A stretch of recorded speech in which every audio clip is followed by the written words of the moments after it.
Coming up this Tuesday, March 11th, the Music and Mavens Concert and Lecture Series presents a lecture called 50 Years After the Fall of Saigon, Stories of Southeast Asians in Canada.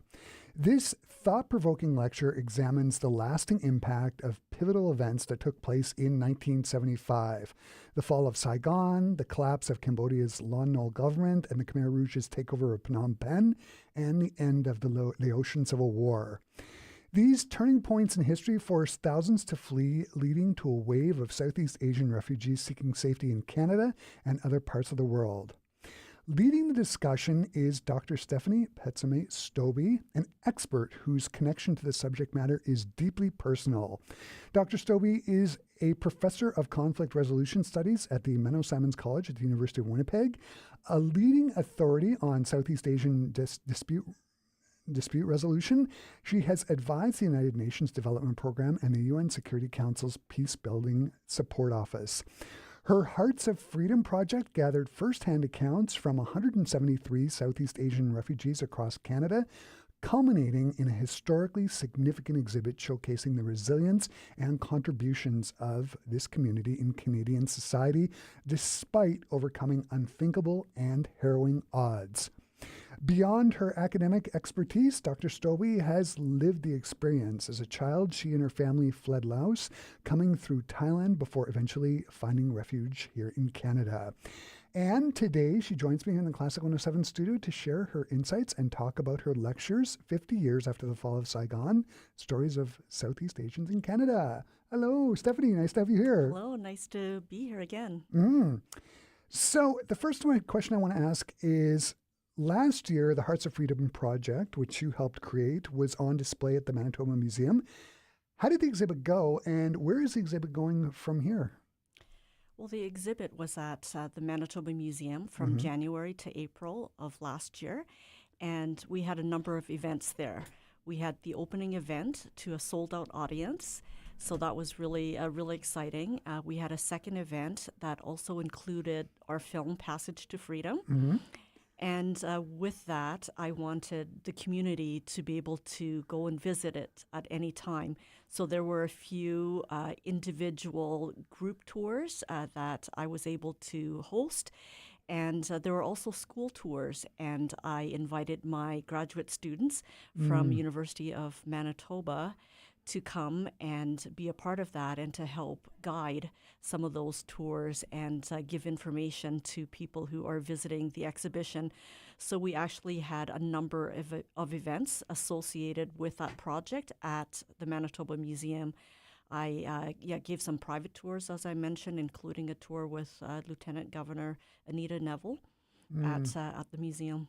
So where's it going from here? I know that there's an event happening on March 7th. Do you want to talk about that? It's in regards to the Hearts of Freedom project, right? Yes, it is. Yeah, that's the University Women's Club event. So it's their lunch and talk, or their lunch and speak series. And I've been invited to come and share stories of Southeast Asian refugees, in particular stories about women and their journeys from their homelands to Canada and some of the struggles and challenges they faced, as well as some of the triumphs.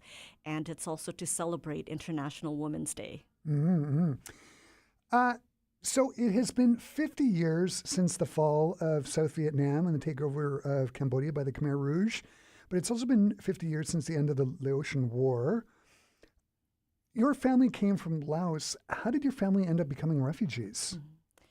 Well, our family, as you may recall, the spillover of the Vietnam War went into Laos, and there was a Laos secret war there, and so the country was heavily bombed by the United States. And when the Pathet Lao Party took over in 1975, many people fled the country. And so our family was part of that movement, and we were able to flee across the Mekong River to Thailand to seek refuge there, and then to apply to come to Canada. And the Pathet Lao, it was a communist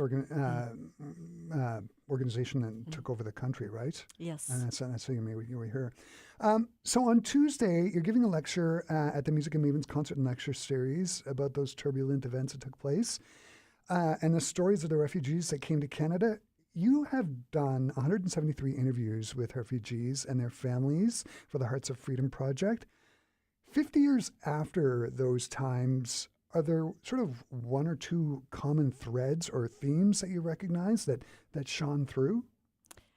Yeah, I think, now that it's 50 years, I know there's going to be a number of celebrations in terms of these former refugees being able to find freedom in countries like Canada. And so people want to celebrate that and to celebrate their successful integration here in Canada and to highlight the many contributions that they're making to this country. So it's just celebrating Canadians, welcoming Southeast Asian refugees to Canada during that time period, as well as celebrating what has happened to them since then, and the different contributions that they are making here in Canada. Absolutely. I just think immersing yourself in this part of history and hearing these remarkable stories, are there one or two stories that sort of stick out in your mind that you'll never forget, aside from your own story, obviously? Yeah, I think one of the stories that I remember reading and hearing about, we interviewed Judy Trin, who is a journalist for CTV, and she talks about her story when she was 4 years old. Her family left Vietnam, and they were in a fishing boat, and it landed close to Malaysia, but Malaysia wouldn't let them enter their waters, and so they were stuck in international waters.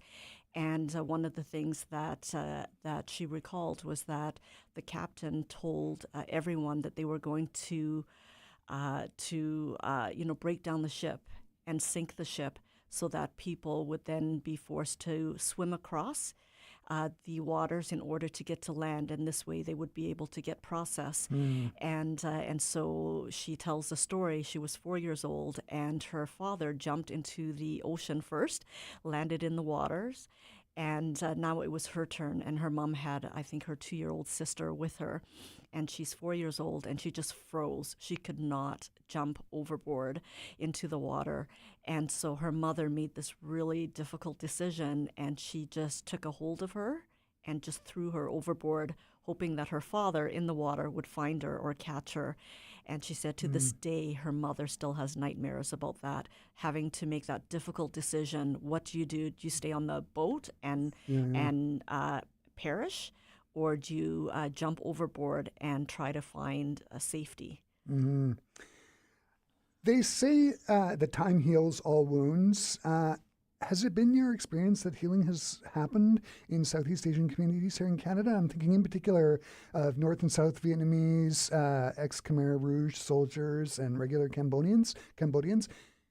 Has there been healing that's happened over the last 50 years in the communities? Yeah, I mean, I think when I meet with the different ethnic communities here in Canada, people talk about starting a new life, starting fresh, and how they are really thankful and grateful to the Canadian government and the Canadian people for helping them resettle here in Canada and settle here.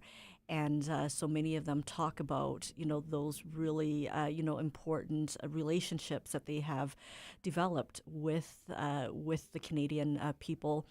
And also, I think the different communities here, for example, the ethnic associations, were really helpful in terms of helping the newer refugees who are coming in integrate into living here in Canada.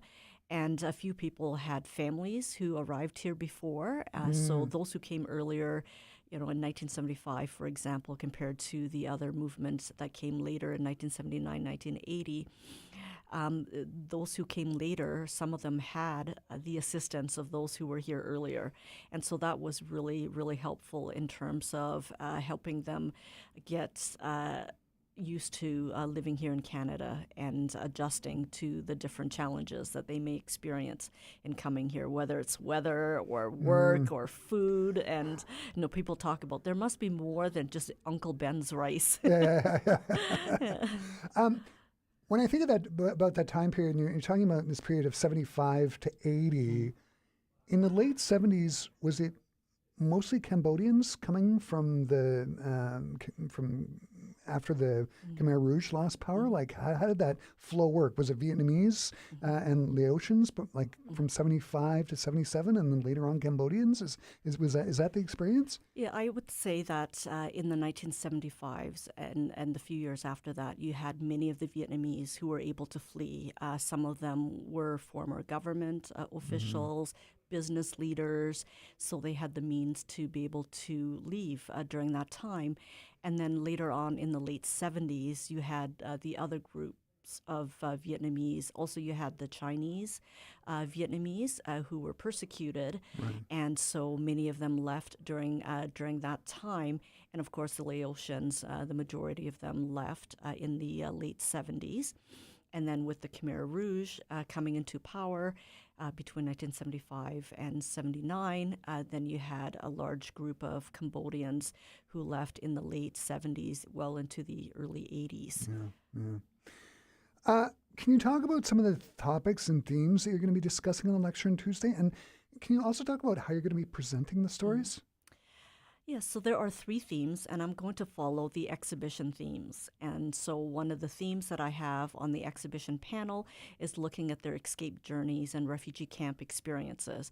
So I'll share a little bit about that, and then maybe share a story from the Vietnamese, Cambodian, and Laotian participants that we have had in our research project, and share their experiences. And you can see their experiences are different, but also similar in some ways.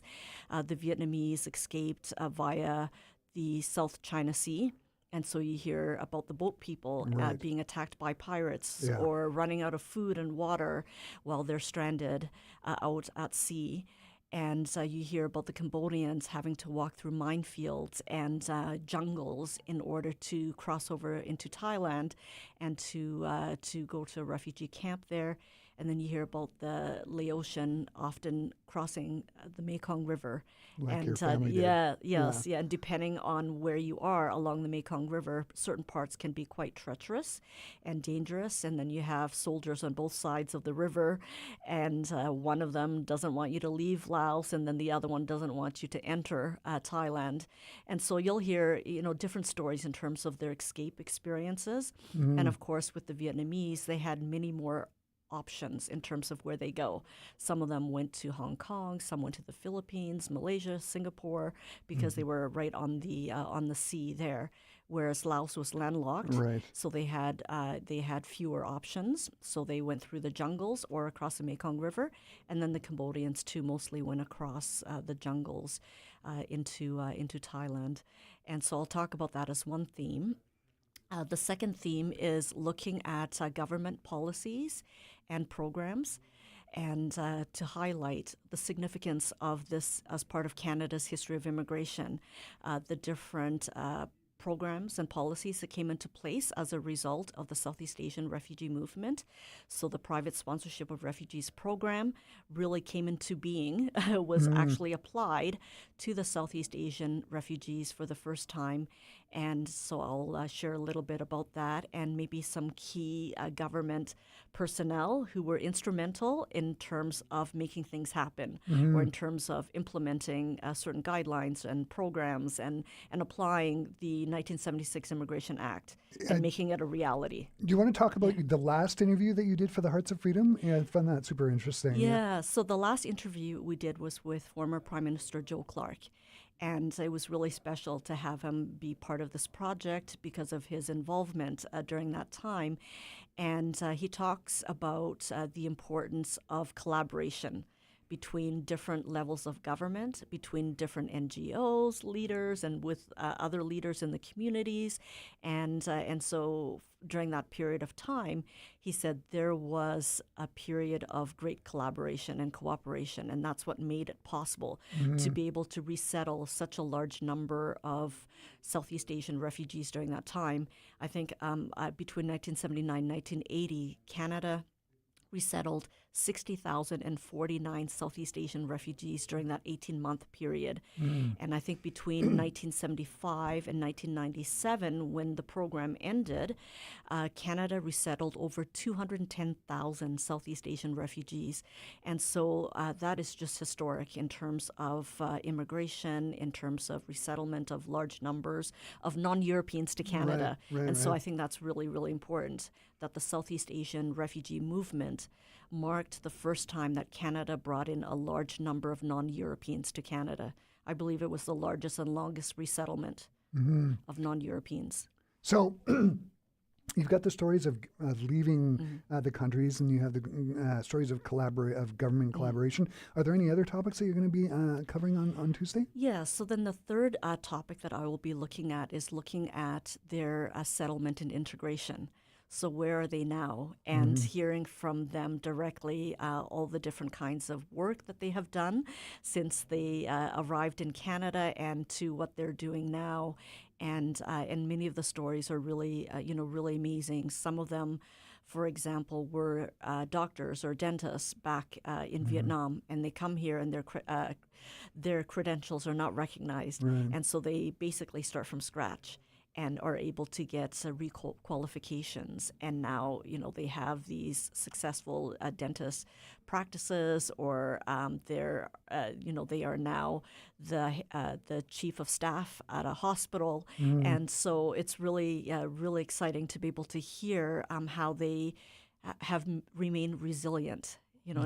Looking at all the things that they had to go through, the struggles, the hardships, the dangerous journeys, coming to a strange country, not speaking the language for many of them, and basically pushing themselves through and saying, we have an opportunity here in Canada. And they're so thankful for Canada for giving them the opportunity to be able to go to university and requalify and now be able to contribute. Yeah. One of the things that I just find so remarkable about that time period is people left their countries with literally nothing, like no money. They basically hopped on a plane, and to just start from scratch like that is, it's remarkable. Yeah, our family came, I think my mother said we had $5 left of all of our savings by the time we left the refugee camp. And so we basically started from scratch here. Yeah. You and I have had this discussion off air. I love history, in particular this part of 20th century history. From a 2025 perspective, what kinds of things can we learn today from that horrible past, not only from Southeast Asia, but also the proxy war that was going on between the Soviet Union and the United States? Yeah, I think, during that time, people talk about it being the Cold War. And so there was a conflict between Soviet Union and United States, between different ideologies, communism versus democracy, but it was being played out in Vietnam, in Laos, in Cambodia. Yeah. So it never played out in those countries that were supporting these wars. And so I think it's important for us to recognize that the roots of the conflict, right? There are many other factors at play here, and how are we contributing to the different conflicts in different parts of the world? Whether we're selling arms to those different factions. And I think in the Vietnam War, the Americans were selling arms to both sides. Yeah. And the weapons were the same weapons that were being used against each other. And to can we learn from those experiences, and also with looking at what's happening today, and the anti-immigration that we're hearing. Right. And so I feel it's really important for us to share some of the positive stories of resettlement, settlement, and integration. And I think that's what these stories are, the stories of Southeast Asian refugees. They are positive stories of immigration, positive stories of integration here in Canada. And so many of them are very proud to be Canadians, but they also are proud to be Vietnamese or proud to be Laotian or Cambodian as well. And they still value, many of their cultural values, but they are also proud to be Canadian. And many of them would say, first and foremost, they're Canadians. but they're also Vietnamese, right? They're also Laotian and Cambodians. Mm-hmm. Do you think public schools and universities are doing a good enough job teaching this part of 20th century history? Yeah, I've asked my students. So I teach a refugee and forced migration course. I'm teaching it this semester, and many of them have not heard about it in their history classes or in their social studies classes. And they say this is the first time they're hearing it, and this is a university course that we're teaching in conflict resolution studies, which is part of the Canadian Mennonite University program. And so, they're hearing it for the first time, and many of them are very, very surprised. And I hope that with this project and with our film, with the exhibition, we're also creating a curriculum for high school and university students. Fantastic. And we want to give that to different education programs and schools, and hopefully they will be able to use the materials that we have created as part of their studies at school. And last summer, I was involved at the University of Winnipeg, the education, the history part of it, where they are creating actually for children materials about the Southeast Asian refugee movement in Canada. And I think they have a little comic that they have created. And there might be a short video clip of a short film. And I was able to help advise them in terms of making sure that the materials are correct, Right. and are true to the facts, and how our research has uncovered different materials that they might be able to use. And so I think people are starting to look at that, and I'm very excited that the education department is interested in that. So then we can have these stories and curriculum for younger age groups. So I think that was for ages 10 to 12 or something like that. And then we have this curriculum that we're developing with the Hearts of Freedom Project for high school students and university students. And hopefully we can get this information out, in this year or next year. Yeah, I mean, it's for myself, it's such an important part of 20th century history. It's 25 years, 75, it's super important. One of the other things that's happening at the lecture on Tuesday is that your husband, Carl Stobbe, who is the Associate Concertmaster with our Winnipeg Symphony Orchestra, is going to be performing a work by the Canadian composer Vivian Fung, whose family survived the Cambodian genocide. Have you heard the piece? And if you have, what's it like? And is it going to be at the beginning of the lecture or at the end? Well, we were looking at it being played at the end, and this was a really interesting story. We were at the Lieutenant or the BC Government House in Victoria, and Lieutenant Governor Austin there.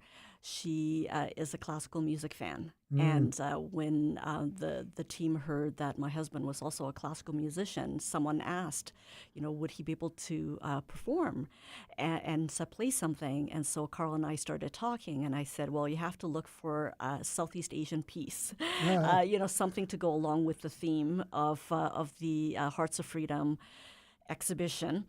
And it can't be Western classical music, but something from that area. And he started thinking about it, so he contacted Vivian Fung, who is a well-known Canadian composer, and Carl has played some of her pieces, and so he contacted her and said, well, do you have any pieces that would be relevant to the topic that we are looking at in terms of Southeast Asian refugees coming here to Canada? And so she sent him a few pieces that she had composed, and we were listening to these different pieces, and then we heard this one. It was played on an erhu. So an Asian instrument, beautiful, which yeah. a violin, right, can be used to play. And I said, that would be perfect. And it's a short, beautiful little piece. And Carl, got the music for it and started playing it. And I said, I think that would be perfect for that event. And so he was able to perform that for the first time in Victoria at Government House. So then I thought, well, maybe for some other events, if he's available, maybe he can play that piece again So he did play for it at Pier 21, the Canadian Museum of Immigration, at our event there in Halifax. And then he also played it at the Manitoba Museum for the opening as well. And I thought, well, you know what? He's here. We're here in town. If he's available, then I'll get him to come and play. And if not, I will play the recording of that piece, because he's actually recording it for his new album. Oh, fantastic. Yeah. Oh, great. Stephanie, this has been so great to have you here again. I'll wrap up the conversation by asking what you hope people are going to take away from the lecture on Tuesday, 50 years after the fall of Saigon, Stories of Southeast Asians in Canada. I hope that they will take away the importance of being kind, the importance of being compassionate, the importance of welcoming others who may be different than yourselves. And I think we have seen this throughout the different stories of the participants we interviewed in the Hearts of Freedom project, and the amazing people who responded, and the amazing government who responded at that time, and I hope that we can see that again, and that the stories of positive integration and contributions to Canada will be at the forefront, and that immigration and immigrants make a huge difference here in Canada. And I remember when I was in Vancouver, the Vietnamese Association, when they heard about the Ukraine-Russia war, and they felt that impact because of what happened to them in Vietnam with the communists taking over. So in one night, they raised, I think, over $150,000 for Ukrainian refugees and people who were impacted by that war. So you can see things are coming full circle. Right. So they were once refugees, and they received assistance, and now they are giving back to the communities in different ways. And I hope that Canada, will continue to become leaders in this kind of work, this humanitarian work, and looking at how we can better meet the needs of other people in the world who need our help. Beautiful. Stephanie, this has been so great to have you here. All the best on Tuesday. You are welcome back anytime. And thanks so much for taking the time to talk to me today out of your very, very busy schedule. Yeah, well, thank you very much for having me. Maybe I'll come back when our new book is coming out this year with McGill Queen's University Press. Yeah, as I said, you're always welcome. For our Classic 107 listeners, Dr. Stephanie Phetsamay Stobbe's talk, 50 Years After the Fall of Saigon, Stories of Southeast Asians in Canada, as part of the Music and Mavens concert and lecture series, takes place this Tuesday, March 11th at 2 p.m. at the Bernie Theatre at the Rady JCC. For more details, visit radyjcc.com or go to classic107.com. I've embedded a direct link to the registration page in the article that is up about the event, and you can find it there. Stephanie, thanks again. Thank you.